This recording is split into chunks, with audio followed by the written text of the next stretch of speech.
Implementasi konsep budaya positif pada rancangan tindakan aksi nyata dengan menerapkan 5S yaitu senyum, sapa, salam, sopan, santun, dan penggunaan segitiga restitusi dalam penyelesaian masalah sekolah. Inilah rancangan tindakan untuk aksi nyata yang disusun untuk mewujudkan budaya positif sekolah. Terlihat bahwa penerapan 5S di siswa telah memudar. Menyusun proposal kegiatan dan materi presentasi sebagai upaya pengajuan kegiatan ke ibu kepala sekolah. Proses pengajuan proposal dengan cara berkoordinasi dengan ke ibu kepala sekolah, dengan membawa hasil proposal kegiatan budaya positif sekolah. Kegiatan in-house training tentang sosialisasi penerapan budaya positif 5S dan segitiga restitusi yang dilakukan di sekolah dengan dihadiri oleh guru dan staf sekolah. Inilah penerapan aksi nyata dalam membuat keyakinan kelas yang dilakukan Pak Sulianto di kelas. Saifa, Ya Bu, sebenarnya dapat laporan dari guru piket kalau kamu sering melakukan pelanggaran. ya Bu, benar. Terlambat, Iya, berapa kali kamu terlambat? 3-4 kali Bu. 3-4 kali. Kamu tahu kalau itu kesalahan? Tahu Bu. Tahu. Ya, sebenarnya semua orang itu atau semua anak siswa itu pasti melakukan kesalahan. Tapi bagaimana cara kita agar kedepannya tidak melakukan kesalahan itu lagi? Ya Bu. Kamu masih ingat keyakinan di kelas Ingat Bu, tentang apa? disiplin Bu. Disiplin. Karena disiplin itu bisa membuat kita tidak datang terlambat ke sekolah dan bisa membuat kita untuk menghargai waktu Bu. Ya. Jadi dengan kesalahan kamu terlambat ini, bagaimana solusinya agar kamu tidak terlambat lagi? Saya akan sering tidur tepat waktu dan tidak begadang lagi Bu. Ya, jadi itu solusinya ya, Ya, supaya Bu. kamu bisa menghargai waktu dan disiplin.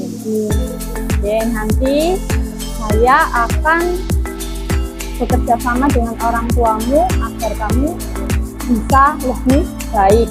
Ya Ya, Bu. sekarang silakan kembali ke kelas, dikerjakan tugasnya. Ya Bu. Assalamualaikum warahmatullahi wabarakatuh. Saya Endah Tulandari, guru BK di SMK Sehat Insan Perjuangan. Saya sangat senang sekali adanya metode segitiga restitusi ini membantu saya dalam menyelesaikan permasalahan. Tentunya lebih bisa memberikan solusi yang tepat untuk permasalahan anak-anak. Terima kasih. Assalamualaikum warahmatullahi wabarakatuh. Perkenalkan, nama saya Refaul Azmi dari kelas 11 Farmasi. Saya di sini sangat senang sekali diajak Bu Endah berdialog karena saya sudah mengutarakan alasan dan Bu Endah sudah memberikan kami pengarahan yang tepat untuk tidak mengulangi kesalahan kami lagi. Sekian, terima kasih. Wassalamualaikum warahmatullahi wabarakatuh. Sebagai hasil tolak ukur aksi nyata bahwa sudah mulai terbiasa penerapan budaya 5S. Nanti gerak, hadap kanan, gerak, bubar, jalan.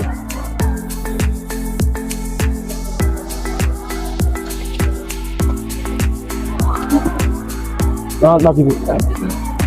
Kegiatan berbagi praktik baik konsep budaya positif di SMK Sehat Insan Perjuangan dilakukan secara online dan umum. Dan inilah hasil kegiatan aksi nyata modul budaya positif secara online.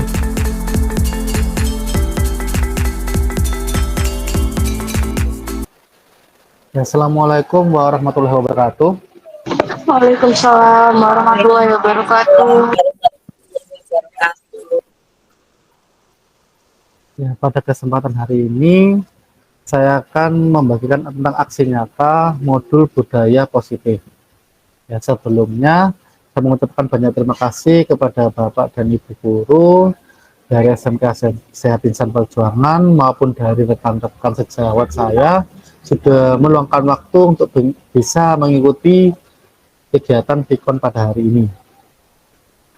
Ya, pertama-tama marilah kita manjatkan puji syukur atas kehadirat Allah Subhanahu wa taala, atas berkat rahmat dan hidayahnya kita bisa ada di ruangan ini ya secara daring. Salat serta salam kita ajukan kepada Nabi besar kita, yaitu Nabi besar Muhammad Shallallahu Alaihi Wasallam. Amin amin ya rabbal alamin. Dan pada kegiatan ini marilah kita mulai dengan kata basmalah. Semoga apapun yang bisa kita peroleh pada hari ini, kita belajar bersama, sharing bersama, bisa bermanfaat untuk kita semua, terutama pada sekolah kita tercinta, pembelajaran kita, dan bisa menjadikan kita menjadi guru-guru yang profesional. Amin ya Rabbal alamin. Ya, Bismillahirrahmanirrahim. Ya, selanjutnya akan saya paparkan tentang budaya positif. Jadi di sini yang perlu saya jelaskan pada teman-teman bahwasanya saya sudah mengikuti beberapa diklat tentang calon guru penggerak angkatan ke-7, dan di mana pada modul yang keempat ini, yaitu tentang budaya positif, saya harus berbagi kepada Bapak Ibu guru di sini sehingga apa yang saya peroleh bisa bermanfaat untuk kita semua. Saya izin untuk share screen terlebih dahulu. Nah, ini pembahasan kita pada pagi hari ini adalah tentang budaya positif. Kalau kita melihat tentang kosakata dari budaya positif, tentunya kita semua sudah pernah ya atau menjalankan atau menerapkan pada peserta didik kita semua, di mana budaya positif adalah suatu kebiasaan yang baik yang kita terapkan pada anak didik kita, baik dalam pembelajaran di kelas maupun ada di lingkungan sekolah.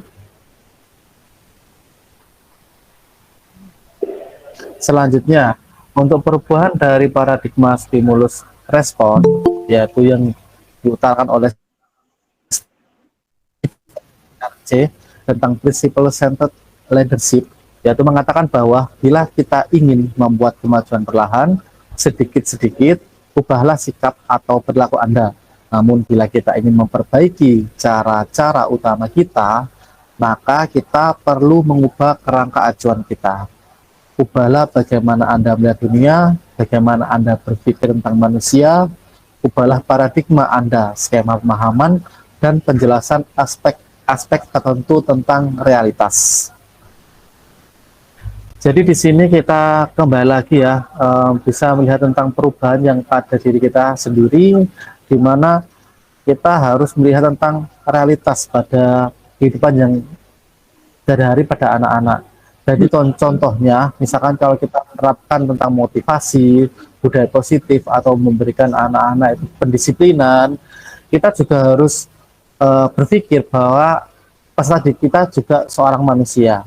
Kita juga harus memberikan aspek-aspek realitas percontohan kepada anak-anak, sehingga budaya positif yang bisa kita arahkan atau kita contohkan ke anak-anak itu bisa benar-benar diterapkan oleh anak-anak, bukan hanya omongan semata saja, tapi juga dari sikap yang kita contohkan. Nah, di sini ada dua tabel. Yang pertama ada stimulus respon dan ada teori kontrol. Yang pertama yaitu adalah tentang realitas atau kebutuhan kita sama. Kadang kita melihat anak-anak untuk di kelas itu kebutuhan dari pembelajaran itu pasti sama, tetapi realitasnya cara teori kontrolnya bahwa kebutuhan anak itu pasti berbeda-beda. Dari artian yang mana berbeda-beda, pada saat kita memberikan pengajaran pada anak-anak atau kita memberikan motivasi tentang kedisiplinan, tentunya ada beberapa anak itu yang pastinya di rumah sudah melakukan kedisiplinan di rumah, sudah mengetahui tentang materi kita. Nah, itu setiap anak pasti berbeda-beda, sehingga intinya kebutuhan untuk pengajaran kita itu pasti akan berbeda-beda pada anak yang tidak pernah mendapatkan kedisiplinan di rumah dengan anak yang tidak tahu tentang materi kita dengan anak yang sudah memahaminya. Kemudian yang kedua, tentang semua orang melihat hal yang sama. Kemudian untuk teori kontrolnya adalah setiap orang memiliki gambaran yang berbeda. Nah, di sini terkadang kita sebagai guru yang memberikan suatu arahan atau motivasi kepada peserta didik kita. Kita selalu memukulnya itu sama, memukul persepsi atau pengertian kepada anak itu pastinya sama. Nah, itu tentunya sangat berbeda karena ya kembali lagi setiap anak itu pasti mempunyai mempunyai suatu pemahaman tersendiri dari orang tuanya, apakah itu yang banyak atau sedikit, sehingga gambarannya akan berbeda-beda setiap anak. Itu juga tergantung pada lingkungan dari anak tersebut. Kemudian yang ketiga adalah kita mencoba mengubah orang agar berpandangan sama dengan kita. Kemudian untuk teori kontrolnya, kita berusaha memahami pandangan orang lain tentang dunia. Nah, ini yang harus kita geser ya, pengertian kita ya. Terkadang kita juga sama, kita mau memberikan penguatan, kita mau memberikan motivasi ke anak, itu harapan kita tuh pandangan kita sama kepada mereka gitu. Tapi yang lebih efektif itu kita harus memahami pandangan mereka itu ke dunia atau ke manusiawinya, sehingga anak-anak itu akan bisa meresapi apa yang akan kita motivasi atau kita kasih saran atau praktek kedisiplinan kepada anak-anak. Kemudian perilaku buruk dilihat sebagai suatu kesalahan. Semua perilaku memiliki tujuan. Lah, ini yang hal yang menarik buat kita semua, bahwa terkadang kita melihat anak itu terlambat atau memakai baju yang salah atau dia keliru, itu suatu kesalahan. Tapi dalam suatu kesalahan itu alangkah baiknya kita sebagai guru bisa melihat alasan atau kendala yang dihadapi dia, kenapa dia bisa terlambat, kenapa dia bisa pakai baju yang salah atau apa. Lah, itu yang harus kita perhatikan. Jadi jangan harus mengejut, tapi kita harus melihat dulu perilaku yang memiliki tujuan tersebut itu apa, sehingga anak-anak bisa diterima di hadapan kita pada waktu kesalahan tadi. Kemudian selanjutnya adalah orang lain bisa mengontrol saya, dan teori kontrolnya adalah hanya Anda yang bisa mengontrol diri Anda. Nah, kita kembali lagi kepada kebiasaan ya. Pada saat kita memberikan motivasi kepada anak, itu biasanya motivasi itu berasal dari eksternal. Nah, terkadang motivasi dari eksternal itu tidak akan menjadi suatu kebiasaan diri dia, atau tidak akan awet dia lakukan gitu loh. Dan yang paling baik itu adalah dari diri mereka sendiri lah. Nah, sekarang bagaimanakah kita harus menyadarkan tentang kesadaran diri pada anak-anak untuk bisa melakukan kedisiplinan di sekolah? Itu yang penting yang harus kita lakukan. Selanjutnya adalah saya bisa mengontrol orang lain, kemudian Anda tidak bisa mengontrol orang lain. Ini juga hampir sama dengan perilaku yang atas tadi. Kemudian selanjutnya adalah pemaksaan ada pada saat bujukan gagal. Kemudian teori kontrolnya adalah kolaborasi dan konsensus dengan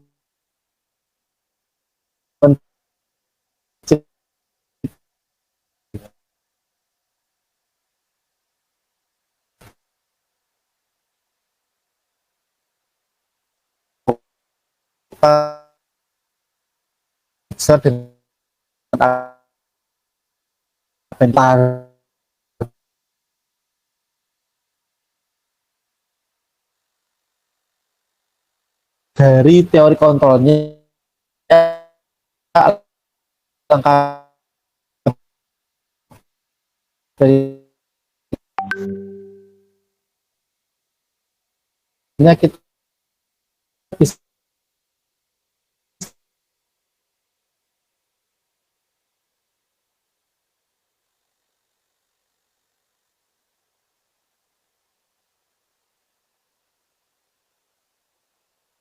Nah, selanjutnya untuk teori kontrol ini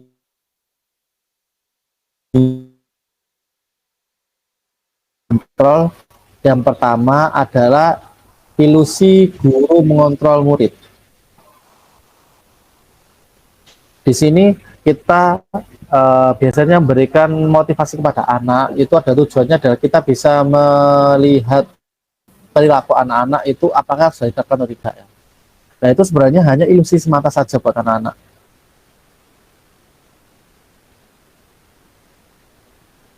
Maksudnya ilusinya.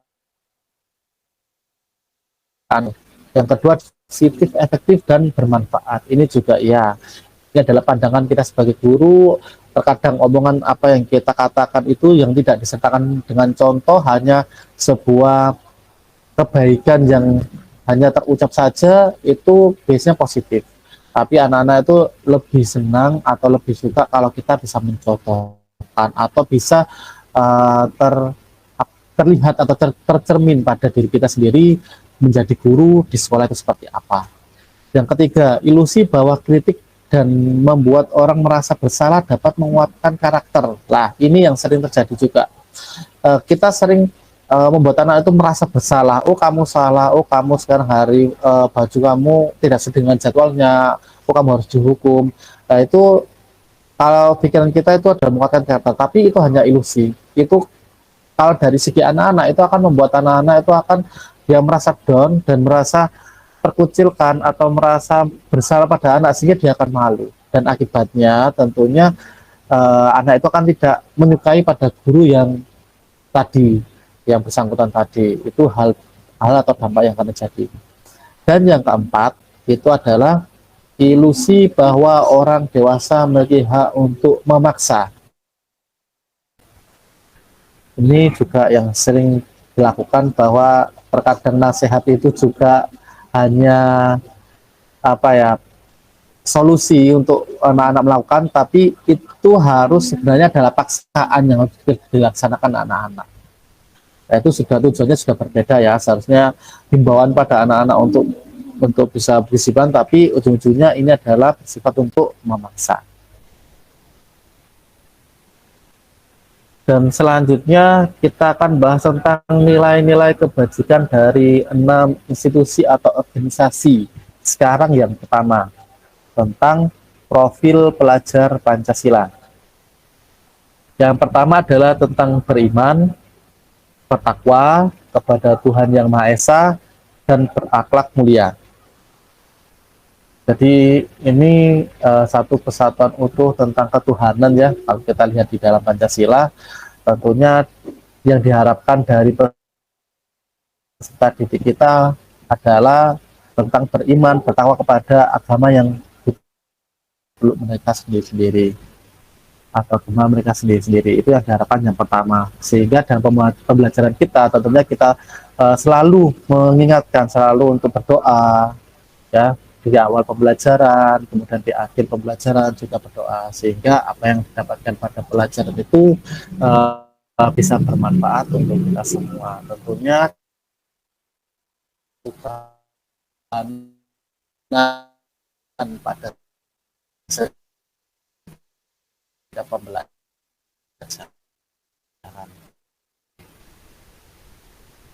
Jadi bukan hanya tugas dari guru mapel, guru yang ada di sekolahnya itu harus kemudian mandiri. Nah, di sini diharapkan pembelajaran yang menyenangkan buat anak-anak itu bisa membuat anak-anak bisa mandiri dari eksperimen, melakukan percobaan atau belajar dengan gaya masing-masing ya. Itu bisa mandiri.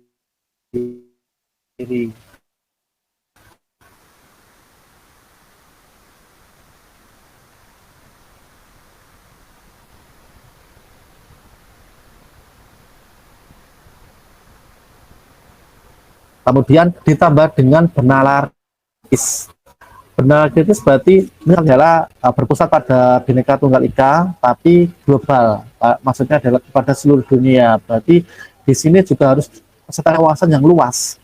Tidak hanya untuk Indonesia saja, tapi untuk negara-negara lain. Contohnya dalam pembelajaran fisika, penerapan hidrostatis atau penerapan fluidostatis, ada jembatan ponton, kemudian kincir angin. Itu juga bisa kita melihat contoh-contoh yang ada dalam secara global. Kalau kita lihat dari secara Indonesia sendiri, tentunya hanya sedikit. Kalau kita lihat secara global, pasti aplikasinya lebih banyak lagi. Kemudian profil pelajar Pancasila yang selanjutnya adalah bergotong royong. Bergotong royong ini adalah suatu ciri khas dari Indonesia sendiri, ya kan. anak-anak suatu permasalahan atau suatu gagasan atau materi yang secara kompleks sehingga bisa terselesaikan dalam pembelajaran itu juga gitu. Nah tentunya di dalam bergotong royong ini mereka harus bekerja sama dalam satu tim, di mana timnya ini pasti akan berbeda-beda dengan yang ada pada kelompok yang lain. Nah, diharapkannya mereka bisa saling bekerja sama, kemudian berbagi tugas, saling aktif dalam tim untuk bisa menyelesaikan tugas dari mata pelajaran itu, sehingga akan terlihat bergotong royongnya. Kemudian yang terakhir adalah kreatif. Ini juga yang harus dimunculkan ya dalam profil pelajar Pancasila. Ini sebenarnya PR menciptakan suatu pembelajaran bisa meningkatkan kreativitas anak-anak. Itu yang terkadang kita sebagai guru itu sempat mikir-mikir juga, ini pembelajaran ini biar anak-anak mau bisa membuat kreatif itu mau pakai apa lah, itu tantangan di guru sendiri, karena kalau kita mau membuat suatu pembelajaran yang kreatif di kelas itu persiapannya tentunya banyak, dan kita menyiapkannya membuat LKPD, RPP itu juga harus dipersiapkan secara matang, sehingga kalau sudah action pembelajaran di kelas itu benar-benar bisa tercapai. Tentunya juga kita bisa melakukan sharing dengan teman sejawat yang mata pelajarannya seru. Itu adalah nilai-nilai kebajikan dari satu institusi atau organisasi.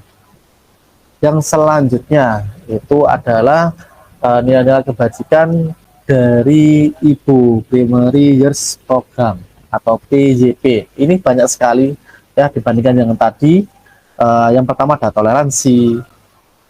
Kita bisa memberikan toleransi pada teman, kemudian rasa hormat yang bisa dicerminkan pada anak-anak kepada Bapak Ibu guru yang ada di kelas, kemudian integritas.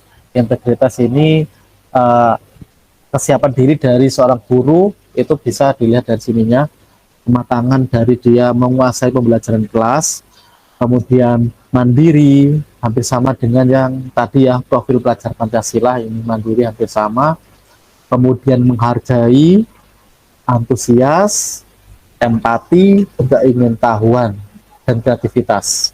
Nah, keingintahuan sama kreativitas ini yang emang harus kita munculkan ya. Anak-anak bisa senang dengan pembelajaran kita itu kita bisa melihat dari motivasi awal ya, dari keingintahuan dari anak-anak di awal belajar itu seperti apa. Kalau sudah dari situ sekiranya kita bisa mengetahui, oh pembelajaran di kelas ini ternyata kita bisa memunculkan motivasi anak, sehingga arahannya nanti ke pembelajaran inti maupun penutupan itu pasti berjalan dengan baik. Jadi bisa dilihat dari kesuksesan kita pembelajaran. Kemudian kreativitas juga hampir sama dengan profil pelajar Pancasila. Kemudian ada kerjasama, ya ini tadi juga sama dengan bergotong royong kalau kita lihat dari profil pelajar Pancasila. Kemudian ada percaya diri dan komitmen. Nah, yang terakhir ini juga penting juga menurut saya, komitmen, karena kita juga harus membelajarnya pada anak-anak. Komitmen dalam pembelajaran, mereka juga harus aktif, apalagi dalam berkelompok itu komitmennya seperti apa, pembagian tugasnya seperti apa, itu juga harus kita ajarkan kepada peserta didik kita. Kita berlanjut kepada nilai kebajikan yang ketiga, yaitu tentang 9 pilar karakter Indonesia. Yang pertama adalah cinta Tuhan dan segenap ciptaannya. Ya, ini hampir sama ya, tentang ketuhanan juga. Yang kedua adalah kemandirian dan tanggung jawab. Ya, ini juga sama dengan profil pelajar Pancasila tadi. Nah, yang ketiga di sini adalah kejujuran, amanah, sama diplomatis. Ini yang perlu juga kita sisipkan dalam pembelajaran kita untuk bersifat jujur dalam setiap pengerjaan maupun tanggung jawab dalam menyelesaikan pretest maupun posttest. Dan yang keempat adalah hormat dan santun. Ini bisa kita lihat pada hubungan antara siswa dengan guru. Kemudian ada dermawan, suka menolong, dan gotong royong. Selanjutnya ada sikap percaya diri, kreatif, dan pekerja keras. Kemudian ada sikap kepemimpinan dan keadilan, dan selanjutnya adalah baik dan rendah hati, kemudian toleransi, kedamaian, dan kesatuan. Nah, ini adalah 9 karakter ya, dimana menurut saya sendiri di sini banyak lebih ke sikap afektif, yang dimana bisa saya contohkan ini yang terakhir, toleransi, kedamaian, kesatuan, ini kan juga lebih ke sikap afektifnya ya. Walaupun di sini juga ada beberapa sikap psikomotor, tentunya kemandirian, ini juga tanggung jawab, kemudian kepemimpinan dan keadilan. Kita lanjutkan lagi ke 4 nilai-nilai kebajikan, yaitu adalah tentang petunjuk seumur hidup dan keterampilan hidup. Kita pisah menjadi 2. Yang pertama adalah keterampilan hidup, yang bisa kita kenal itu adalah tentang keterampilan atau psikomotor anak-anak. Itu yang pertama adalah dapat dipercaya, lurus hati atau baik hati, pendengar yang aktif, tidak merendahkan orang lain, memberikan yang terbaik dari diri. Kemudian untuk petunjuk hidup ya, itu ada peduli, penalaran, bekerja sama, keberanian, keingintahuan, usaha, keluasan atau fleksibilitas, berorganisasi, kesabaran, keteguhan hati, kehormatan, memiliki rasa humor, berinisiatif, integritas, pemecahan masalah, sumber pengetahuan, tanggung jawab, dan persahabatan. Kita lanjut lagi ke 5 ya, kelima dari nilai kebajikan itu adalah the 7 essential virtues. Nah, di sini ada empati, suara hati, kontrol diri, rasa hormat, kebaikan, toleransi, dan keadilan. Nah, di 7 ini itu lebih kepada afektif ya, kalau kita lihat ya, banyak kan di sini tentang rasa menghargai, kalau saya simpulkan dari kesemuanya. Kemudian yang terakhir, nilai kebajikan dari 6 institusi atau organisasi. Itu adalah proyek nilai kebajikan. Di sini banyak sekali sikap-sikap atau nilai kebajikan yang muncul ya, dan hampir semuanya ada dari tadi.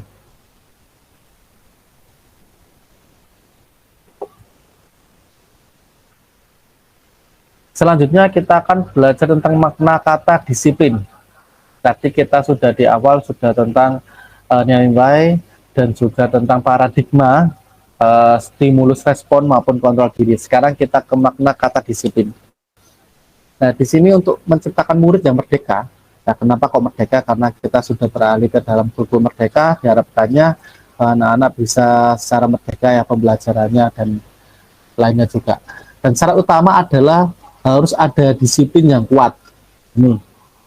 Jadi yang dimaksud merdeka itu bukan hanya anak itu nanti sesukanya bisa bertindak keinginan mereka, tidak, tapi juga harus ada kedisiplinan yang kuat dari sekolah ya, dimana disiplin ini itu lebih baik ditekankan pada disiplin diri, dimana itu bisa muncul dari motivasi internal. Nah, ini yang sulit, kita belajarkan untuk anak untuk bisa munculkan motivasi internal itu yang apa ya, masih saya pun juga masih belajar gimana mereka bisa menjalankan kedisiplinan di sekolah itu dari motivasi internal. Tentunya ini masalah seperti itu paling banyak itu dari lingkungan, dari keluarga. Kalau dari keluarganya sering memberikan kedisiplinan di rumah yang sekiranya itu hampir sama di sekolah, saya yakin di sekolah pasti juga perilakunya baik dan kedisiplinan juga baik. Tapi jika di dalam lingkungan rumah atau keluarga sendiri, dari orang keluarganya sendiri itu acuh dan tak acuh terhadap anaknya, apapun dari kondisi disiplinnya, tentunya di sekolah itu yang buat kita PR buat kita semua biar mengingatkan ya gitu. Dan kalau seperti itu pasti harus ada motivasi eksternal ya kan, dimana motivasi eksternal ini itu harus mendisiplinkan dari peserta didik kita yang kurang disiplin. Karena dari luar, dari bukan diri sendiri, dari mereka. Tapi biasanya kalau kita dari luar itu, kalau kita tidak bisa memberikan pengertian baik-baik kepada anak-anak, malah anak-anak itu sering melakukan kedisiplinan tapi takut pada seseorang tadi atau pada bapak tadi atau ibu tadi yang memberikan kedisiplinan. Kedisiplinan itu tidak akan melekat pada mereka, tidak akan menjadi kebiasaan, cuma hanya ada disiplin, hanya seperti itu. Makanya kita semua sebagai bapak ibu guru juga harus kompak untuk semuanya memberikan disiplin yang sama sehingga anak-anak bisa terbentuklah kebudayaan disiplin sekolah yang baik. Nah, selanjutnya di sini menurut KHD Ki Hajar Dewantara maupun Diana, disiplin sebagai bentuk kontrol diri, yaitu belajar untuk kontrol diri agar dapat mencapai suatu tujuan mulia. Tujuan mulia di sini mengacu pada nilai-nilai atau prinsip-prinsip mulia yang dianut seseorang, yaitu tentang nilai-nilai kebajikan yang universal, yang tadi kan ya. Nah, di sini bisa dicontohkan sikap murid menurut Ibu dan PJP ada toleransi, rasa hormat, kemudian integritas, mandiri, menghargai, antusias, empati, keingintahuan, kreativitas, kerjasama, percaya diri, dan komitmen. Jadi ini adalah beberapa sikap murid tadi yang sudah kita bahas juga.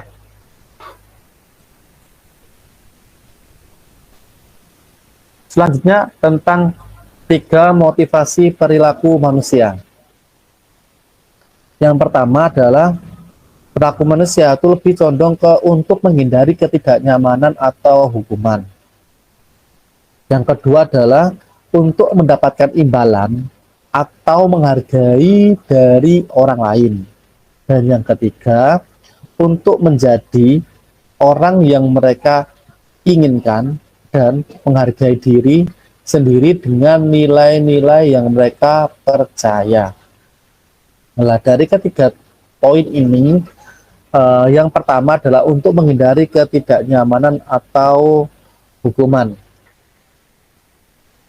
Di sini biasanya kita kalau terapkan di sekolah ya, itu kita ada satu kedisiplinan, kemudian kita mendisiplinkan anak-anak atau memberikan motivasi eksternal pada anak-anak. Anak-anak itu pasti akan nurut atau pada perkataan kita atau mematuhi peraturan kita. Tapi dari 3 ini tarafnya itu yang mana? Dari sampai mana anak-anak itu bisa memahami kedisiplinan itu? Apakah hanya menghindari ketidaknyamanan atau hukuman, atau untuk mendapatkan imbalan atau penghargaan dari orang lain, atau untuk menjadi orang yang mereka inginkan dan menghargai diri sendiri dengan nilai yang mereka percaya.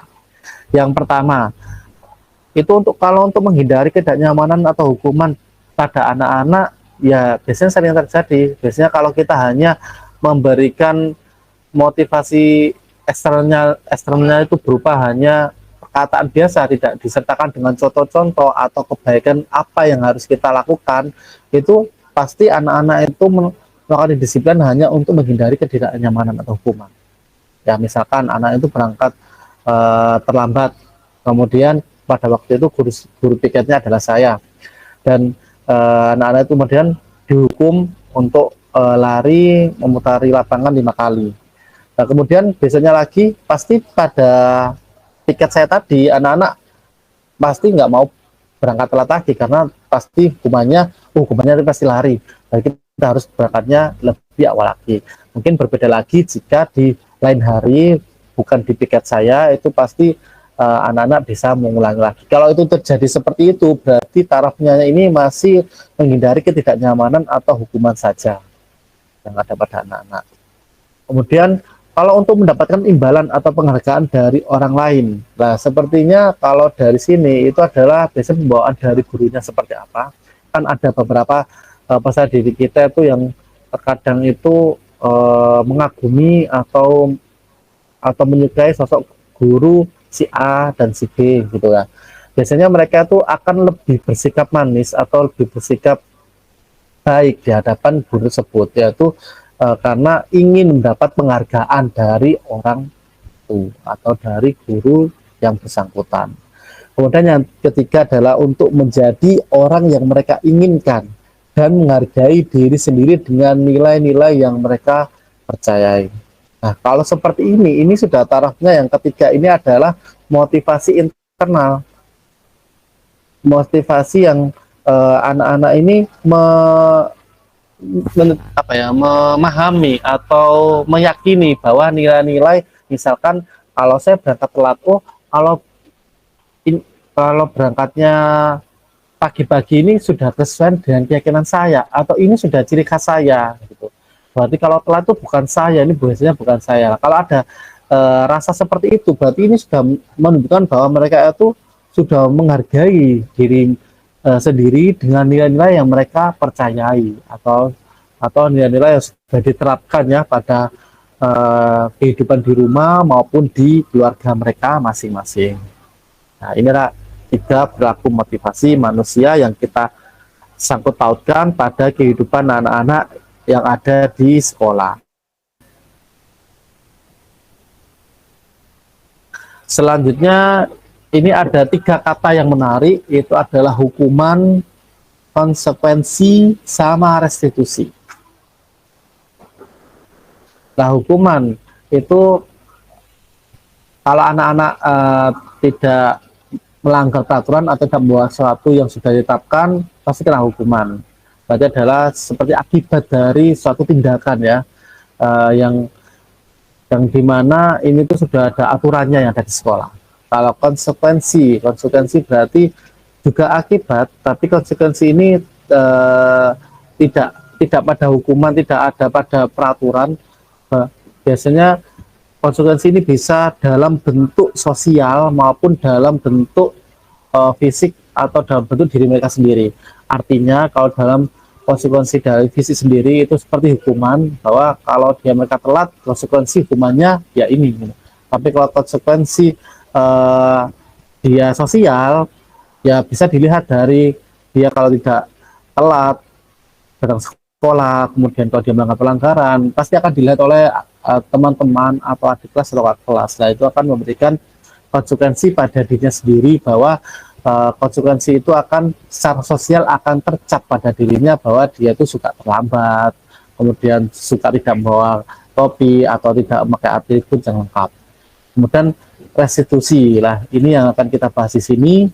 Restitusi itu adalah proses menciptakan kondisi bagi murid untuk memperbaiki kesalahan mereka, sehingga mereka bisa kembali pada kelompok mereka dengan karakter yang lebih kuat. Nah, ada suatu kata yang bisa kita garis bawahi di sini adalah mereka bisa kembali pada kelompok mereka. Intinya adalah hukuman atau konsekuensi secara sosial itu bisa diubah, ya bisa diubah. Jadi tidak tercap pada anak itu bahwa anak ini suka terlambat, anak ini suka tidak bawa atributnya lengkap, itu tidak akan tercap seperti itu. Karena kenapa? Di sini dalam restitusi kita harus bisa menciptakan kondisi bagi murid untuk memperbaiki kesalahan.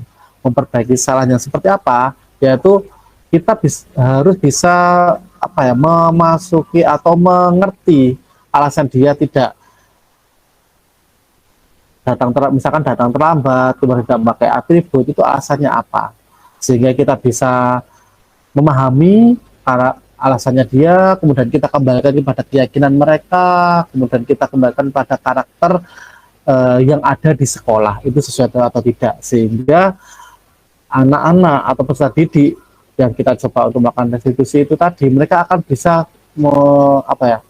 mengembalikan pada diri mereka sendiri. Oh, berarti saya ini salah datang terlambat. Jadi tidak serta-merta kita langsung menghukum, oh kamu salah karena terlambat. Enggak, itu akan pastinya anak itu akan merasa kayak marah atau mangkel pada guru tersebut. Kalau tadi anak itu memang punya alasan yang kuat kenapa dia bisa terlambat. Nah, kalau seperti ini di restitusi ini, di sini kita mengajak diskusi, kita tanyakan pada anaknya, kemudian kita kembalikan keyakinannya, sehingga anak-anak akan bisa dengan legowo atau dengan ikhlas bisa menjalankan konsekuensi atau hukuman atau akibat dari kesalahannya tadi.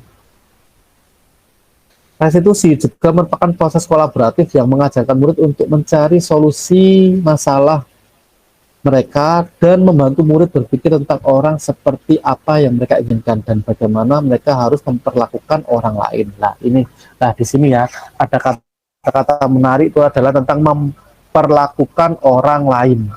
Nah, ini kita harus kembali lagi karena di sini adalah anak-anak ini adalah manusia yang punya rasa. Jadi kita juga harus memperhatikan perasaan mereka atau kalau kita misalkan langsung ngasih hukuman, konsekuensi itu bagaimana? Atau kalau gitu ya kita sebagai guru kita kembalikan lagi pada waktu kita zaman SD dulu. Kalau kita ada guru yang seperti itu, refleks kita bagaimana? Gitu. Itu yang harus kita perhatikan juga. Selanjutnya dihukum oleh penghargaan. Ya. Biasanya kita itu memberikan suatu penghargaan pada peserta didik baik dalam pembelajaran, baik dalam prestasi yang dicapai di luar kelas, misalkan kayak olimpiade, kemudian penghargaan pada saat kegiatan ekstra dan lain-lainnya yang semuanya ada di sekolah lah. Itu terkadang penghargaan yang berlebihan itu akan bisa mengakibatkan buruk. Nah, tidak efektif untuk anak-anak. Yang pertama, pengaruh jangka pendek dan jangka panjang. Nah, ini kadang-kadang yang dapat penghargaan di kelas itu kalau kita kalau kita tidak bisa memeratakan anak-anak atau kalau kita hanya berpacu pada kognitif, pasti si A aja yang dapat, pasti hanya beberapa anak yang dapat. Padahal kita pun bisa memberikan penghargaan itu tidak dalam bentuk kognitif, ya bentuk dari afektif, kita bentuk dari psikomotor. Nah, contohnya bagaimana? Misalkan pada saat pembelajaran ya, di situ ada teman kita yang ada suatu nilai positif yang muncul. Misalkan ada suatu anak yang memberikan ide yang kreatif atau memberikan, nah itu bisa kita kasih penghargaan juga ya pada anak-anak. Kemudian ada yang memberikan dalam pembelajaran itu anaknya tuh ada yang mencari kursinya kemudian dia menolong lah, itu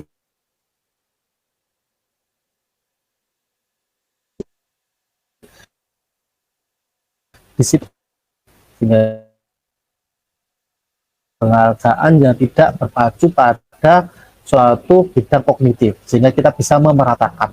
Nah kalau kita bisa memeratakan itu akan bisa lebih enak ya, karena pengaruh jangka pendeknya kalau hanya satu anak itu aja, tentunya yang lainnya pasti tidak menghiraukan, tidak berlomba-lomba ingin mendapatkan penghargaan dari gurunya gitu. Kalau dari jangka panjangnya tentunya dari anak-anak yang tidak pernah mendapat penghargaan atau yang tidak mau mendapat penghargaan pastinya bilang walah pasti ya itu aja yang dapat gitu, pasti dia tidak ada lah keinginan untuk mendapat penghargaan.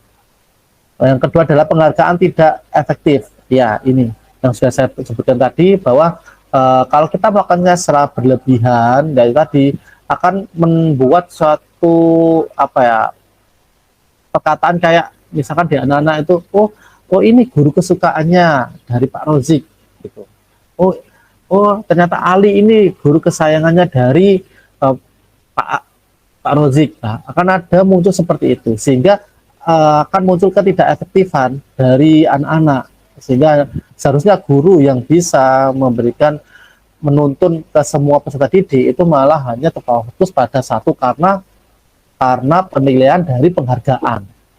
Anak-anak menitik perhatiannya di situ, padahal Pak Guru ini itu dalam pembelajarannya sudah memberikan pembelajaran, sudah menuntut anak-anak untuk bisa berjalan bersama dalam pembelajaran, tapi tergagalkan atau terfokuskan pada satu anak karena adanya penghargaan, sehingga yang lainnya tidak dinilai oleh peserta didik. Yang ketiga adalah penghargaan merusak hubungan. Ya, di sini merusak hubungan. Sudah saya contohkan tadi ya, bahwa karena adanya suatu anak emas atau anak kesayangan dari guru A si B itu tentunya akan membuat bapak ibu guru yang satu dengan yang lainnya itu tidak terbuka, atau anak yang lainnya itu pasti pasti berpikiran, oh saya aja nggak pernah ditunjuk, saya aja nggak pernah dipanggil. Makanya kenapa saya harus memperhatikan lah. Terkadang ada sikap anak-anak seperti itu. Kemudian penghargaan mengurangi ketepatan. Nah, ini tadi juga sama, ketepatan tidak hanya pada kognitif saja, kita juga harus memperhatikan afektif dan psikomotor yang di kelas. Sehingga tujuannya penghargaan ini tidak hanya pada satu poin, ya, tapi bisa menyeluruh ke semua anak. Alangkah baiknya kalau penghargaan ini bisa diberikan kepada semua anak pada 1 tahun pembelajaran, atau semuanya pernah mendapatkan. Itu malah lebih bagus lagi, sehingga kita bisa lebih mengenal kepada karakternya masing-masing. Dan untuk pembelajaran kurikulum Merdeka ini tentunya untuk kognitif kan bukan hanya suatu kelulusan saja, suatu poin yang wajib yang harus kita berikan pada anak-anak. Kemudian penghargaan menurunkan kualitas. Nah, kualitas di sini itu adalah kualitas belajar. Kualitas belajar yang tadinya anak-anak itu adalah sangat semangat ya untuk memberikan belajar atau memberikan pikiran atau pendapat mereka, terkadang itu akhirnya ya malas karena yang hanya didengarkan idenya itu hanya si A dan si B saja gitu. Kemudian penghargaan mematikan kreativitas. Ya ini juga sama, penghargaan malah menghukum dan motivasi dari dalam diri atau intrinsik. Tentunya yang paling pokok itu yang 8 ini ya. Kalaupun kita bisa memberikan anak-anak itu motivasi intrinsik dalam hal bidang apapun, pasti anak-anak itu pasti bisa berlomba-lomba untuk menunjukkan jati diri mereka sendiri tanpa kita harus memberikan motivasi eksternal juga. Ini yang nomor poin 8 yang paling penting sebenarnya untuk anak.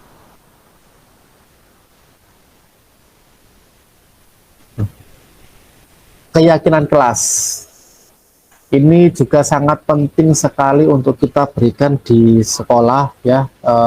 Walaupun ada peraturan sekolah, tapi alangkah baiknya wali kelas bisa memberikan poin-poin tertentu yang harus diyakini oleh anak-anak di kelas yang bisa melekat pada diri mereka sendiri.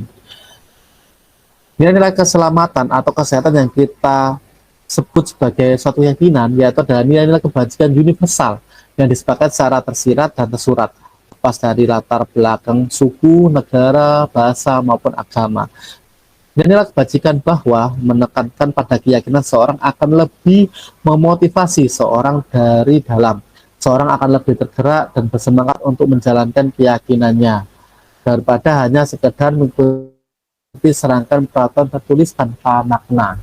Jadi kenapa di sini lebih efektif? Karena kita bisa mengetahui keinginan dari peserta didik. Jadi teknisnya adalah bisa nanti wali kelasnya bisa masuk kelas, kemudian kita bisa memberikan pengaruh pada anak-anak. Kita mau tanya menjadi anak yang baik atau menjadi siswa yang baik di SMK Sehat Perjuangan itu harus anak-anak harus bagaimana? Itu anak-anak bisa menuliskan nanti ide-idenya, misalkan oh datangnya harus tepat waktu, oh kemudian berkatanya harus sopan. Nah seperti itu yang anak-anak yang mengutarakan, bukan dari gurunya, sehingga keyakinan kelas ini benar-benar murni suatu keyakinan yang kita sepakati itu dari keyakinan yang ada pada diri mereka sendiri, sehingga kalaupun kita mau mengembalikan lagi sikap-sikap mereka yang di tengah perjalanan sekolah itu mereka ada yang tidak, ada yang bolos, ada yang terlambat, kita bisa kembalikan lagi. Oh pada waktu awal kita sudah memberikan kesepakatan bahwa anak yang membolos itu atau anak yang terlambat itu adalah bukan satu sikap dari siswa SMK Sehat Perjuangan. Itu bisa kita kembalikan. Dan saya yakin di sini karena munculnya itu dari motivasi diri mereka, pasti mereka bisa menerima kalau kesalahan itu. Nah, dari keyakinan kelas, kemudian ada suatu kebutuhan dasar manusia. Ini yang harus kita perhatikan ya. Kita boleh memberikan motivasi kepada anak-anak yang banyak, tapi kita juga harus memperhatikan kebutuhan apa saja yang mereka inginkan atau manusia. Nah, yang pertama di sini adalah ada kasih sayang dan rasa diterima. Nah, ini yang banyak ya yang dicari anak-anak adalah, makanya kita harus di kelas itu kalau bisa itu kita anak-anak itu bisa memahami semua karakter, sehingga mereka itu bisa memahami kalau kita bisa menerima mereka semua di pembelajaran. Itu yang harus kita tanamkan juga, sehingga pembelajaran itu akan terlihat menyenangkan, kemudian fun, kemudian bermakna kepada anak-anak, karena kita bisa memahami semua karakter anak-anak, setidaknya dari latar belakang dan namanya. Ini juga pasti ada loh ya beberapa guru yang masih ini namanya siapalah, itu sudah terlihat bahwa kita tidak mengenal dari peserta didik kita gitu. Maka yang pertama tadi kasih sayang dan rasa terima atau love dan belonging. Kemudian kedua adalah kekuasaan atau power. Semua manusia itu ingin punya kekuasaan atau power atau suatu apa ya, misalnya kekuatan diri. Saya bisa apa? Termasuk juga anak-anak. Anak-anak juga seperti itu. Kita juga harus bisa memberikan peluang untuk anak-anak bisa memberikan satu kekuasaan kepada anak-anak dalam hal pembelajaran. Misalkan kalau kita anak ada beberapa anak yang suka presentasi atau apa, kita berikanlah untuk penguasaan sehingga pelajaran kita itu bisa berpusat pada peserta didik, bukan hanya pada guru ya. Nah, di sini akan memunculkan kreativitas atau keterampilan anak-anak akan muncul. Dan kadang anak itu kalau sudah menguasai materi ya, itu biasanya mereka suka berpendapat. Nah, itu kan juga mereka kan ingin punya power atau ingin punya kekuasaan atau ingin mengutarakan pendapatnya. Nah, itu juga bisa untuk kita memfasilitasi sebagai guru. Kemudian kebebasan atau freedom. Nah, ini juga untuk pembelajaran itu kita juga tidak boleh yang mungkin kayak zaman kita dulu ya, bahwa pembelajaran itu harus diem, kemudian harus dengarkan, kemudian harus memperhatikan gurunya, harus mencatat. Enggak, kita juga harus bisa memberikan kebebasan, karena kurikulum yang terbaru kita juga kurikulum merdeka, kita membebaskan anak-anak untuk berekspresi dalam setiap pembelajaran, di mana gurunya juga harus bisa memberikan aturan-aturan atau memberikan wadah untuk anak-anak bisa berekspresi ya dalam pembelajaran itu. Kemudian yang keempat ya adalah kesenangan. Nah, ini adalah satu kesatuan utuh, kesenangan, dan digabung jadi satu dari empat tadi akan itu tentang bertahan hidup. Jadi tidak bisa kita pungkiri bahwa setiap manusia pasti mempunyai 5 kebutuhan dasar ya. Ada kasih sayang atau rasa diterima di tempat sekolah, kemudian kekuasaan mereka dalam menguasai materi atau dalam berpendapat, kemudian kebebasan mereka dalam berekspresi untuk menyelesaikan tugas, kemudian kesenangan mereka dalam pembelajaran dan bertahan hidup. Dan selanjutnya kita bisa belajar tentang 5 posisi kontrol. Ini kita fokuskan pada Bapak dan Ibu guru. Ya, kita di sekolah biasanya kan ada guru piket juga ya. Di guru piket itu kita biasanya melakukan pendisiplinan juga di sekolah. Lah, apakah kita sudah di posisi mana di kelima ini? Apakah yang pertama penghukum, yang kedua pembuat merasa bersalah, yang ketiga itu adalah sebagai teman, yang keempat pemantau, yang kelima adalah manajer. Kalau dari pribadi dari saya sendiri yang paling sering itu di posisi penghukum, pembuat merasa bersalah, kemudian teman, hanya sebagai teman. Ya, kalau dari penghukum ya seperti dari katanya penghukum, berarti kita hanya langsung penghukuman untuk anak-anak. Ya, anak ada yang salah, ada yang telat, udah kamu telat, udah kamu sekarang lari, udah gitu aja. Kalau yang untuk membuat merasa bersalah, ya sebelum kita hukum, misalnya kita membuat dia tuh kayak merasa bersalah banget gitu. Jadi kayak mengedonkan dari sikap dari anak. Nah, di sini juga tidak baik untuk kelangsungan jangka panjang, itu pasti akan merusak hubungan dari seorang guru maupun murid. Kemudian yang ketiga adalah sebagai teman. Nah, sebagai teman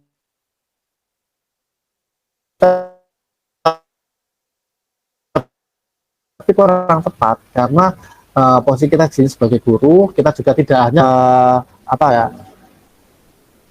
dari permasalahan anak-anak, tapi kita juga harus mencari solusinya karena anak-anak juga bersalah. Jadi ini juga kurang tepat. pemantau. Pemantau hanya kita memantau saja. Ini juga masih kurang tepat. Kenapa kok pemantau? Karena kita hanya memantau anak-anak secara kesalahannya, tapi kita juga tidak memberikan suatu nilai kebajikan, tidak memberikan suatu konsekuensi yang baik atau restitusi yang baik, itu ya. Nah, yang tepat itu adalah sebagai manajer. Di mana manajer ini kita kembali kepada restitusi, yaitu adalah kita bisa memberikan motivasi anak-anak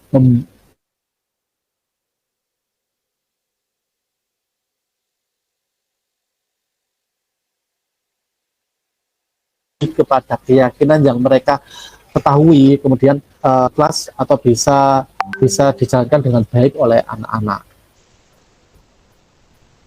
Nah, kalau sebagai manajer, apa yang harus kita lakukan? Nah, di sini ada segitiga restitusi, ya. Ada 3 tahapan yang harus kita lakukan. Dan ini kemarin sudah saya jelaskan juga pada waktu kita IHT kemarin, ya. Dan sudah pernah melakukannya secara praktek dengan teman-teman kemarin. Yang pertama adalah memvalidasi tindakan salah. Ya, kita harus memvalidasi tindakan yang salah. Contohnya seperti ini, misalkan ada anak didik bapak yang kemarin tidak masuk dan bapak tidak mengetahuinya, kan, tahunya dari guru tiket. Kemudian bapak memvalidasi tindakan yang salah kepada anak tersebut. Apakah benar kemarin dia terlambat? Seperti itu. Kemudian yang selanjutnya ada langkahnya adalah menstabilkan identitas. Berarti kita menstabilkan identitas ini adalah menanyakan kembali kepada dirinya sendiri, ya, apakah dengan seperti itu anak-anak sesuai dengan apa yang diharapkan dia, apakah seperti itu sesuai dengan yang diinginkan oleh mereka untuk stabilitas. Dan yang terakhir adalah menanyakan keyakinan. Ya, ini menanyakan keyakinan.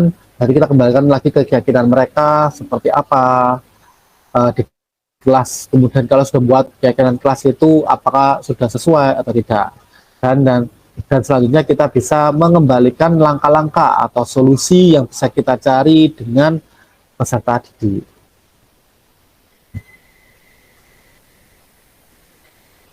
Ya, mungkin itu saja, ya, ada beberapa dari praktek baik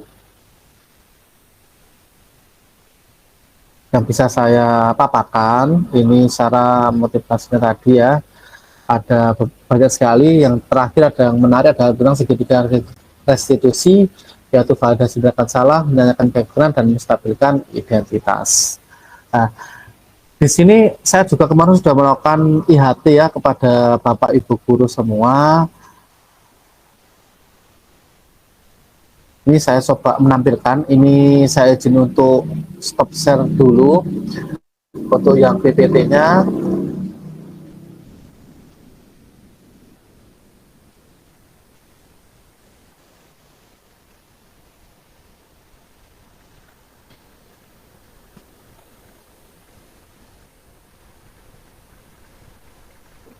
Ini akan saya share bentar, ini masih loading, ya.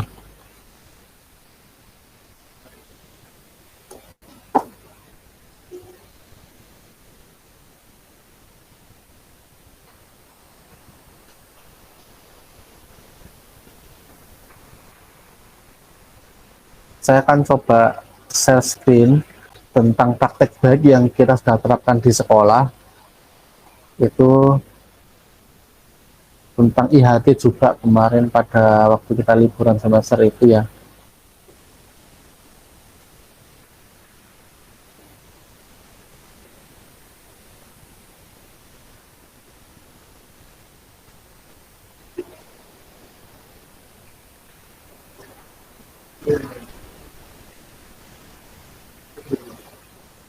Ya, sebentar, ini masih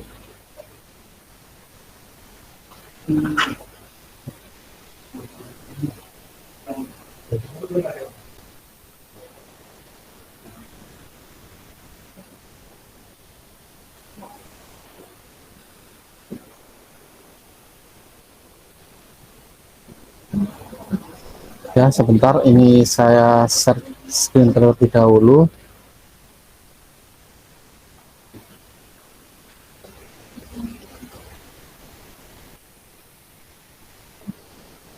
Jadi pada kemarin itu kita sudah melakukan IHT ya tentang 5S yang kita terapkan pada anak-anak,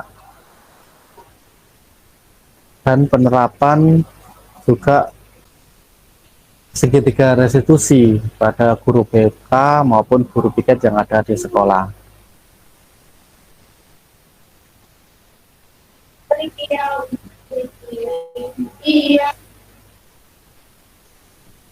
Ya, ini kita saksikan bersama-sama tentang implementasi konsep budaya positif.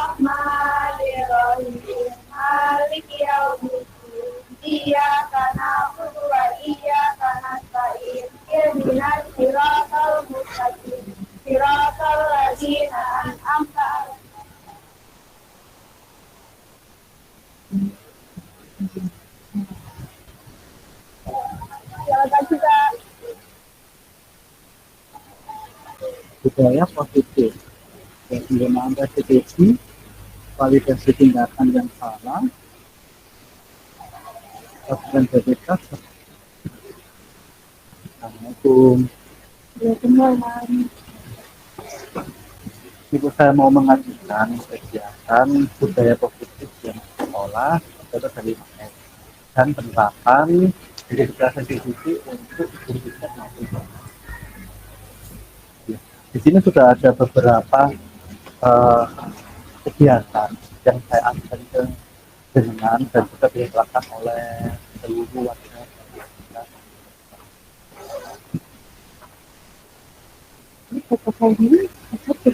Besar kegiatan. Ya, kalau memang nanti disetujui, saya tunggu untuk surat pemberitahuannya, dan insya Allah dengan tim akan segera bertindak. Ya, terima kasih sepertinya.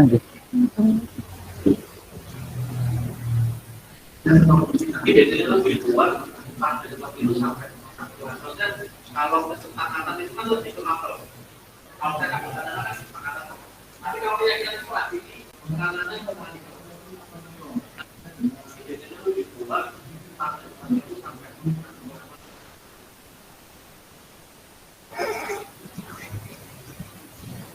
Baik Pak, ya Bu. Saya dapat laporan dari guru piket kalau kamu sering melakukan pelanggaran. Ya Bu, benar. Terlambat, ya berapa kali kamu terlambat? 3 sampai 4 kali Bu. Sampai 4 kali. Kamu tahu kalau itu kesalahan? Tahu Bu. Semua orang itu atau semua anak siswa itu pasti melakukan kesalahan. Tapi bagaimana cara kita agar kita tidak melakukan kesalahan itu lagi? Ya Bu. Kamu masih punya keyakinan di doa? Iya Bu. Tentang apa? Disiplin Bu. Karena disiplin itu bisa membuat kita tidak datang terlambat ke sekolah dan bisa membuat kita menghargai waktu Bu. Jadi dengan kesalahan kamu terlambat ini, bagaimana solusinya agar kamu tidak terlambat lagi? Saya akan sering tidur tepat waktu dan tidak bergabung lagi Bu. Jadi itu solusinya ya. Iya Bu. Ini bisa menghargai waktu dan disiplin. Nanti saya akan bekerja sama dengan orang tuamu agar kamu bisa lebih baik. Iya Bu. Sekarang silakan kembali ke kelas, dikerjakan. Iya Bu. Assalamualaikum warahmatullahi wabarakatuh. Saya Indah Wulandari, guru BK di SMK Sehat Insan Perjuangan. Saya sangat senang sekali adanya metode segitiga restitusi ini membantu saya dalam menyelesaikan permasalahan. Artinya lebih bisa memberikan solusi yang tepat untuk permasalahan anak-anak. Terima kasih. Assalamualaikum warahmatullahi wabarakatuh. Perkenalkan, nama saya Refaul Azmi dari kelas 11 Farmasi. Saya di sini sangat senang sekali diajak Bu Enda berdialog karena saya sudah mengutarakan alasan dan Bu Enda sudah memberikan kami pengarahan yang tepat untuk tidak mengulangi kesalahan kami lagi. Sekian, terima kasih. Wassalamualaikum warahmatullahi wabarakatuh.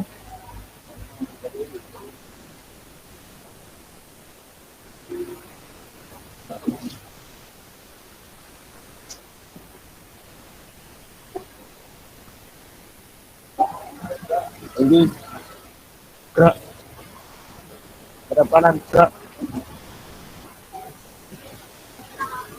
bubar, jalan.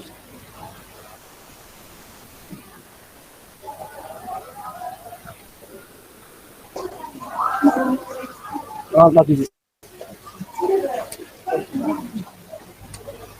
Pagi.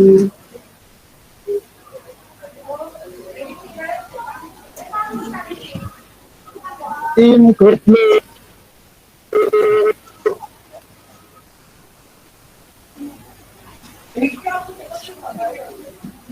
Udah. Jadi ini adalah hasil praktek baik yang sudah kita terapkan semua ya dari beberapa minggu kemarin. Perlu saya jelaskan yang pertama, ya kita ulangi lagi yang pertama di sini. Kalau dari awal pembukaan ini ada satu kegiatan budaya positif yang sudah kita terapkan dari awal ya, dari awal sekolah ini, itu adalah berdoa bersama pada saat pembelajaran, di mana anak-anak itu melakukan budaya positifnya itu berdoa di lapangan secara bersama-sama semua, jadi tidak di kelas.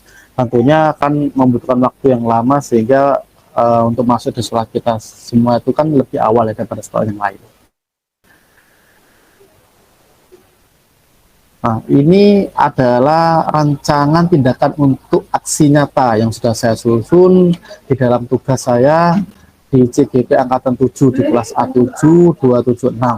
Di sini latar belakangnya adalah mau menerapkan 5S yang sudah mulai pudar tadi. Kemudian guru belum memahami segitiga restitusi. Itu latar belakangnya. Kemudian tujuannya adalah mewujudkan budaya positif sekolah dengan penerapan 5S dan konsep segitiga restitusi. Kemudian minimasi tindakan atau langkah-langkah yang saya lakukan adalah yang pertama membuat rancangan aksi, yaitu adalah ini. Yang kedua adalah melakukan koordinasi dengan ibu kepala sekolah terkait tentang izin untuk mensosialisasikan tentang budaya positif pada Dewan Guru. Kemudian yang ketiga adalah melakukan aksi sosialisasi tentang budaya positif. Dan yang keempat adalah membuat keyakinan kelas yang dilaksanakan oleh wali kelas nantinya. Yang kelima adalah pelaksanakan aksi untuk segitiga restitusi yang dilaksanakan oleh guru BK maupun dari guru tiket. Yang terakhir yaitu adalah melakukan refleksi terkait aksi nyata yang dilakukan. Dukungan yang dibutuhkan tentunya dari Bu Kepala Sekolah, kemudian guru-guru semua, atau teman sejawat, atau rekan-rekan. Kemudian yang ketiga adalah guru BK, keempat adalah komite sekolah, yang kelima adalah peserta didik, dan yang keenam adalah alat dan bahan, itu adalah kamera dan HP yang kita gunakan. Yang keempat adalah lembar observasi penilaian diri dari peserta didik. Kemudian tolak ukurnya adalah yang pertama, seluruh warga sekolah itu saling berinteraksi dengan menerapkan 5S, kemudian guru sudah bisa menerapkan segitiga restitusi dalam permasalahan anak. Nah, untuk video ini itu menceritakan bahwa anak-anak itu ini ya, kondisi awal ini ya, ada anak yang menyapa tapi dari kakak kelasnya itu cuek sehingga tidak ada suatu balasan. Nah, sikap ini kan yang disayangkan, makanya perlu tadi untuk penerapan 5S itu untuk lebih ditekankan lagi. Kalau proses yang selanjutnya ini adalah proses saya merancang aksi, yaitu bahan sosialisasi budaya positif. Setelah itu pada tampilan video ini adalah saya berkoordinasi dengan Ibu Kepala SMK Sehat Perjuangan untuk meminta izin agar bisa melakukan IHT tentang budaya positif yang dilakukan pada liburan semester basal yang dihadiri oleh Bapak Ibu guru maupun komite sekolah.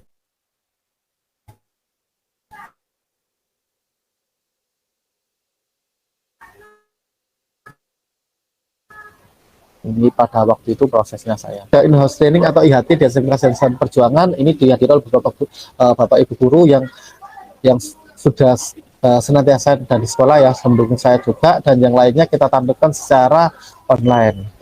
Dan hasilnya kita tampilkan di WA hasil untuk diskusi atau hasil dari sosialisasi ini.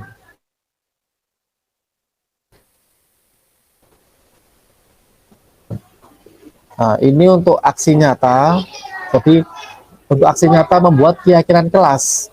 Ini di sini ada Pak Sulianto, ya beliaunya selaku dari wali kelas dari Nautika. Ini memberikan kesepakatan Merdeka Belajar, yang dimana kesepakatan ini terlihat dari diri peserta didik sendiri yang menuliskan poin-poin apa saja yang menurut mereka itu satu budaya positif atau perilaku positif yang bisa diterapkan di sekolah maupun di kelas. Selanjutnya ini juga ada praktek baik dari segitiga institusi, dan pada saat itu adalah Bu Endah sendiri selaku guru BK yang ada di SMK SIP, beliaunya sudah menerapkan segitiga institusi pada beberapa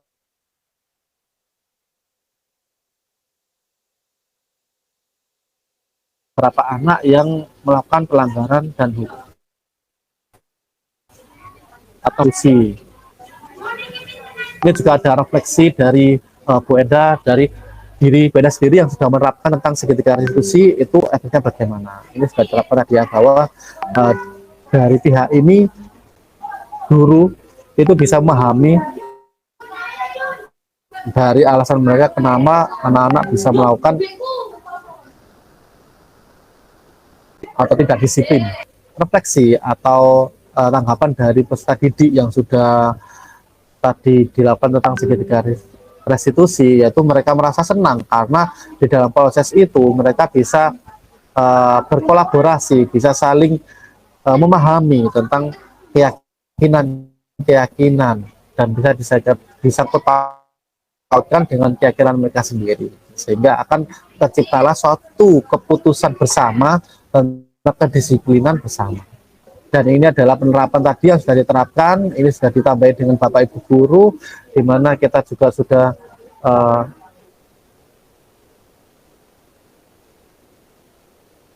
memberikan tadi penerapan 5S-nya ada anak-anak. Juga ini juga dari anak.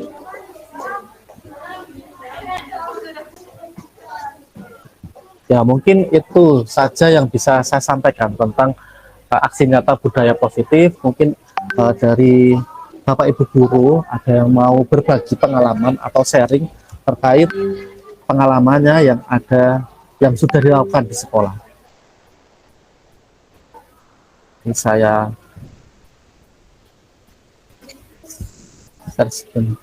saya stop.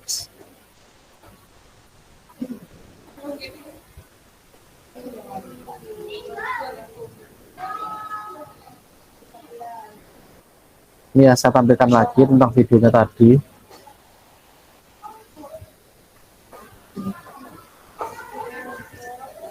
Ya, saya tampilkan tentang videonya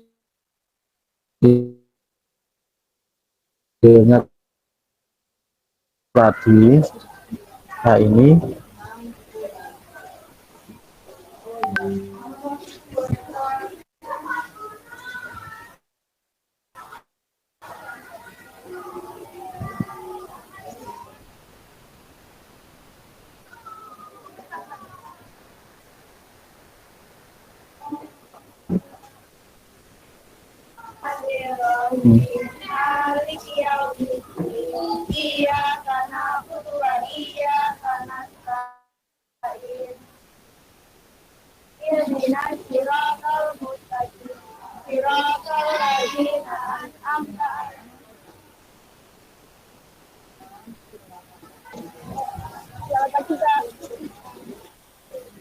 budaya positif.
Iya, halo.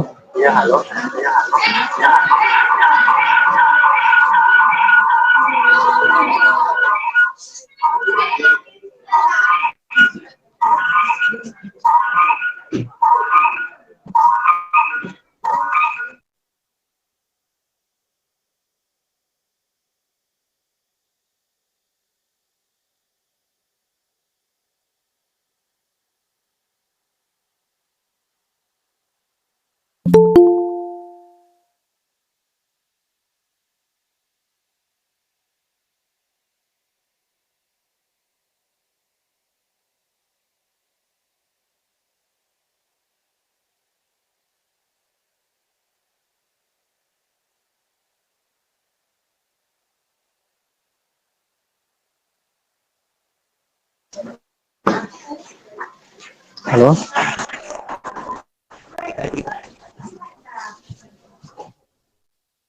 Ya, mohon maaf Bapak itu tadi sempat error laptopnya.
Ya, kita lanjutkan lagi. Jadi mohon maaf tadi ada beberapa kesalahan atau jaringan error.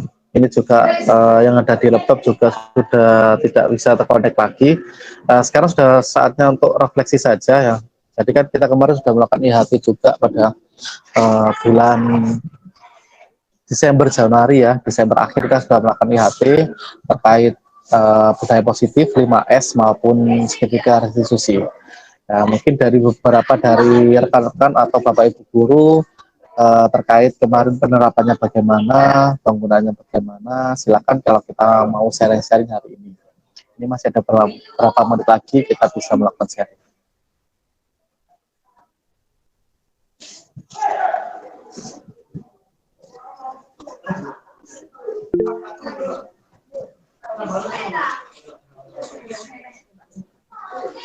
Ya, ini ada dari Pak Hasan. Silakan Pak Hasan untuk mengutarakan tanggapannya atau bertanya, silakan.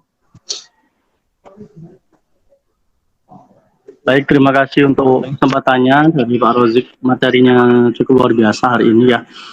Terkait dengan materi yang sudah disampaikan tadi, memang kemarin sudah IHT dan mungkin sedikit refleksi dari saya terkait kegiatan dari IHT kemarin yang sudah diterapkan juga. Menurut saya sangat efektif untuk diterapkan di pembelajaran.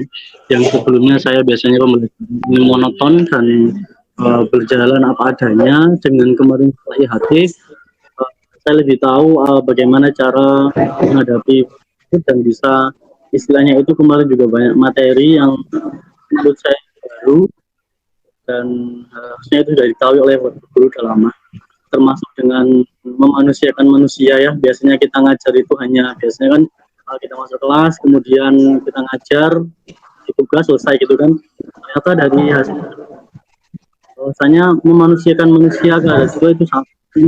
Ada selain itu memberikan pendidikan atau pengajaran sesuai kodratnya juga sangat penting. Juga dalam mungkin boleh lebih. Jadi kemarin juga kan ada tingkatan-tingkatan kalau nggak salah kemarin ya, yang namanya peraturan, kemudian ada kesepakatan dan juga ada restitusi kemarin. Alhamdulillah setelah kita praktek pertama, yang kemarin kan prakteknya dulu. Nah, ketika kemarin saya itu juga anti menurut saya, sepertinya hal itu lebih efektif daripada kita memberikan sanksi-sanksi kepada murid tanpa mengarahkan murid untuk menjadi paham apa yang dilakukan, kemudian apa yang harusnya lebih baik seperti itu. Mungkin itu Pak Rozik sama ini boleh share dong untuk penerapan restitusi yang baik di sendiri bagaimana?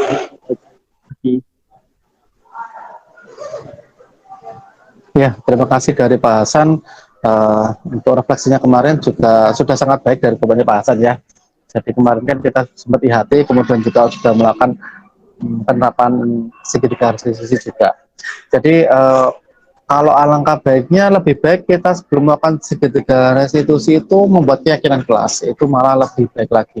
Karena kalau kita sudah membuat suatu keyakinan kelas, itu artinya ada beberapa suatu keyakinan yang sudah dipahami atau sudah diyakini oleh beberapa guru.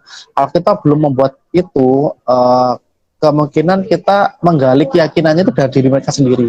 Dan itu kan kita nggak bisa tahu ya, apakah keyakinan mereka itu sesuai dengan keyakinan yang ada di sekolah atau keyakinan anak-anak itu yang bagaimana, kita nggak tahu. Jadi kalau menurut saya itu lebih baik ya setiap wali kelas atau nggak harus wali kelas, setiap guru juga boleh membuat keyakinan kelas di keyakinan pembelajaran ya. Kita lebih mengutipkan keyakinan pembelajaran yang ada di kelas, itu malah bisa bermanfaat juga untuk semuanya. Ya mungkin itu ya yang bisa saya kasih tipsnya. Kalau untuk penerapannya kan sama yang dengan 3 tahap tadi ya kan, tentang validasi tindakan yang salah, kemudian tindakan keyakinan, kemudian memberikannya responnya bagaimana, itu sudah sama. Nah mungkin itu saya rasa ini semuanya juga masih dalam mengajar ya kita. Jadi terima kasih untuk semuanya atas waktunya. Bapak Ibu sudah meluangkan waktunya untuk bisa berpartisipasi dalam aksi nyata saya untuk modul budaya positif ini. Semoga apapun yang bisa kita pelajari hari ini bisa bermanfaat untuk kita semua, untuk peserta didik kita, terutama untuk anak-anak ya, itu yang paling penting bagi kita semua. Sekian dari saya, terima kasih atas waktunya. Saya akhiri, wassalamualaikum warahmatullahi wabarakatuh. Warahmatullahi wabarakatuh. Dokumentasi Pak. Ya, terima kasih. Banyak. Terima kasih. Tapi gimana dokumentasinya ini? Lihat siapa ini berarti? Sebentar, Pak Rio dibuka, Pak Rio videonya. Pak Rio mana ini Pak Rio? Pak Rio dibuka videonya, mau dokumentasi. Hah? Ya. Pak Rio ini mana ini? Ini Bapak guru lainnya. Enggak apa-apa, ya. Ini kayaknya Pak Rio lagi ngajar ya. Oh ini Bu Ratna sudah.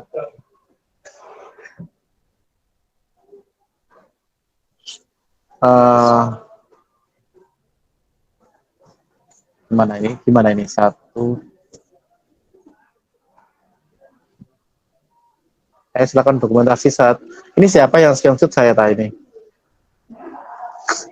Ya ada 1, 2, 3.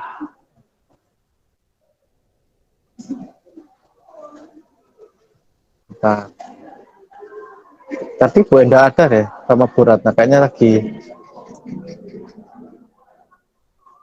Bentar, satu lagi ya, 1, 2, 3.